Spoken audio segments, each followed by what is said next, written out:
So guys good morning. અમે લોકો trip પરથી આવીને બીજી દિવસ સવારમાં સૌથી મોટો હેડેક શું હતો ખબર છે? આ બધી બેગ્સ ખાલી કરવાનો. 3 બેગ 4 બેગ ખાલી કરી છે. હજી કપડાં ધોવા માટે કાઢ્યા છે. અને રિશાન ટૂથબ્રશ ને બધું લઈને બેઠો. ટૂથબ્રશ ટૂથપેસ્ટ બધું કાઢીને બેઠો છે, જે મેં બધું મૂકવા માટે કાઢ્યું. જાઉં છો માસી? હા જઈ આવો. અને એટલા બધા કપડાં છે ધોવાના. ઓય મૂકી દો બ્રશ, હવે નેક્સ્ટ ટ્રીપમાં જોઈશે. મૂકી દો. આ એક મેં સ્પેશિયલ નવું સ્ટેન્ડ બાય કર્યું હતું, જે મેં યુઝ જ નહીં કર્યું.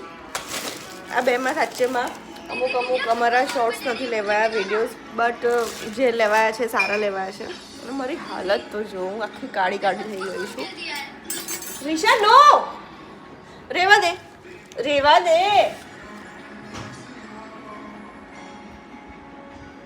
આ શું છે? એટલે આ શું છે? મેં પેકઅપ કરવા માટે કાઢ્યું છે બધું. પાછું મૂકી દઈએ ને બેટા બધું. લાવ. તારા નેલ્સ કટ કરવાના છે? ક્યાં છે નેલ્સ? ક્યાં તારા નેલ્સ ક્યાં છે? તારા નેલ્સ કટ કરવાના છે ને?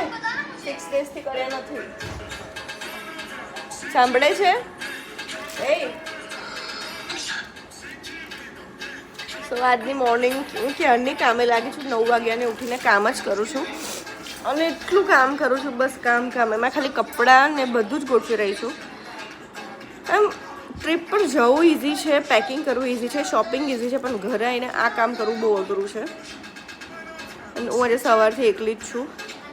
એટલીસ્ટ મારી મમ્મી અહીંયા મારી સાથે હોત તો મારી થોડી હેલ્પ કરતી.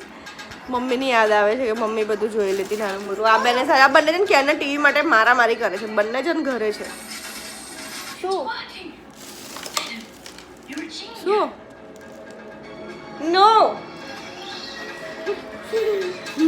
નહીં કરું મને બ્રશ. ભૈયાને કિટ્ટા કરે પહેલા. ભૂત બોલાય એના માટે નથી કરું. So guys by. હું મારું થોડું કામ પતાવી લઉં. મારો આ મોર્નિંગ વ્લોગ હતો. હવે હું એક વીક માટે આ જ કામ કરીશ. હું એક વીક માટે કામ જ કરીશ, ખાલી સવારમાં ઉઠીને બહુ જ કામ કરીશ. અને એની સાથે મારે જીમ બી સ્ટાર્ટ કરવાની છે મંડેથી. મને ઘરે રહેવાનું નહીં ગમતું. મંડેથી જીમ સ્ટાર્ટ કરી દઈશ. બપોરે કામ કરીશ, વિડીયો એડિટિંગ કરીશ, ફોટો એડિટ કરીશ. ઓય બાય કર દો. બાય.